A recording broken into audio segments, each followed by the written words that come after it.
ఉన్నారన్నా కావు పేరు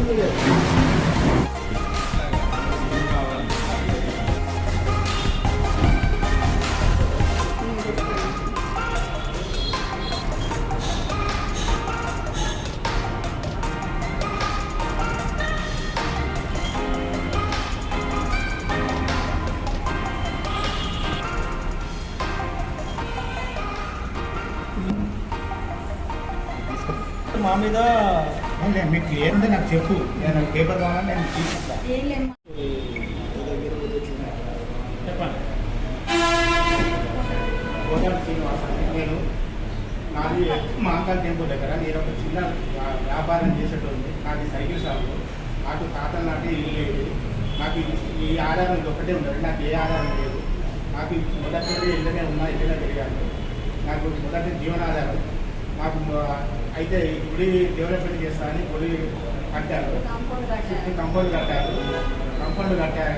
కట్టేసరికి నేను ఏం చేశానంటే మున్సిపాలిటీ కంప్లైంట్ ఇచ్చాను. కంప్లైంట్ ఇస్తే ఎవరు పట్టించుకోలేదు.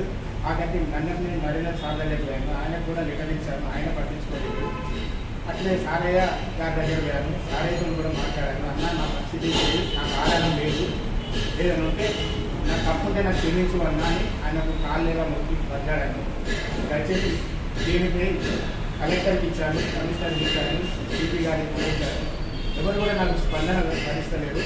నన్ను తప్పుడు ప్రచారం చేసి నేనేదో గుడిని గులగొడుతున్నానని నన్ను ప్రచారం చేసి నన్ను బాగా అంగామంగం చేశారు. నన్ను దీనిపై నాకు ఎటువంటి గుడి అంటే నాకు ధర్మం, నాకు నేను కూడా హిందువునే, నేను కూడా పిల్లలు వేస్తే ఇక్కడ మొక్కుకున్నట్టు అమ్మవారిని. గుడికి కూలగొట్టేంత అవసరం నాకు లేదు. నాకు కావాల్సింది దారి. రోడ్డుకు నా షెటర్లు ఖాళీ ఉన్నాయి, ఇంతవరకు కూడా షెటర్లకు వస్తలేదు. పోతామంటే దారి లేకుంటున్నది. దయచేసి అధికారులు ఏదైనా ఉంటే దీనిపై స్పందించి కొండ సురేష్ దగ్గర కూడా పోయాను. మేడం కోర్టు ద్వారా నేను హైకోర్టు పోయాను. హైకోర్టులో నాకు ఆర్డర్ వచ్చింది. వచ్చినాక మేడం దగ్గర కూడా చూపెట్టాను. మేడం పోతే మేడం కూడా కోర్టు ద్వారా చూసుకోమని చెప్పండి.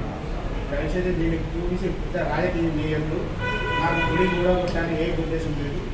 నాకు ఓన్లీ కంపౌండ్ వాళ్ళ కోసమే, దారి కోసమే మాట్లాడేది. దాన్ని రాజకీయం చేయొద్దని అందరూ సభాముఖంగా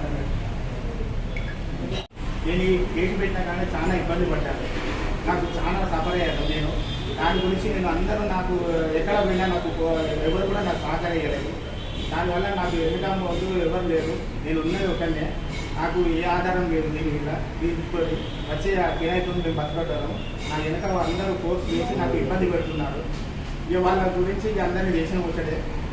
మొన్న రాజకీయం చేసి దాన్ని కూడా వచ్చి ఇక్కడ చేశారు.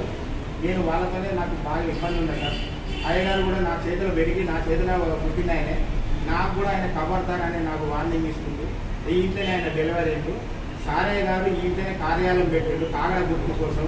మేము అప్పుడు కార్పొరేటర్గా మేము ఇళ్ళనే ఆయనకు సహకరించాము. మా అన్నగారు మేమందరం అప్పుడు ఆయన కూడా ఇల్లు ఆయనే గురించి నాకు మా ఇంటికి అప్పుడు మా చిన్నప్పుడు అన్నీ ఆయనే చేసిండు. దాని గురించి మాకు మొత్తం ఆగం చేసి మమ్మల్ని పరిచయం చేస్తున్నాం. ఏం లేదు, మాకు ఒక షెటర్లు కావాలి, దారి చేరుకోవడానికి కంపౌండ్ వాళ్ళు ఇలా ఉన్నారండి. అయితే దీన్ని ఉండగా ఇలా కట్టేశారు, గోడ కట్టేశారు, కంపౌండ్ మొత్తం కట్టేసరికి నేను కోర్టుకు వెళ్ళాను. కోర్టుకు వెళ్తే నా కోర్టు నుండి స్టే ఆర్డర్ వచ్చారు. కంపౌండ్ వాళ్ళు తీసేయమని ఆర్డర్ కూడా ఇచ్చేది. దాని గురించి నేను కోర్టు కూడా అప్పీల్ చేశాను. కమిషనర్ కూడా మాట్లాడాను. పీపీ గారు కూడా తీస్తా ఉన్నారు. అంతే. దాని గురించి గోడనే మీ గురించి ఎటువంటి మాకు అభ్యంతరం లేదు. ఓన్లీ కంపౌండ్ గోడనే తీయాలని మేము కోరుకుంటాం. దీని గురించి వేరేలాగా మమ్మల్ని గుడిని తీసేస్తాను, మమ్మల్ని అదే రకంగా గుడిని గులగొడుతున్నాను, మమ్మల్ని ప్రచారం చేసేది. ఇది తప్పుడు ప్రచారం చేశారు మమ్మల్ని. దయచేసి నాకు మీరు అర్థం చేసుకొని మీరు దీన్ని సాల్వ్ చేయగలరని కోరుకుంటున్నాను. నా దారి కావాలని నేను కోరుకుంటున్నాను.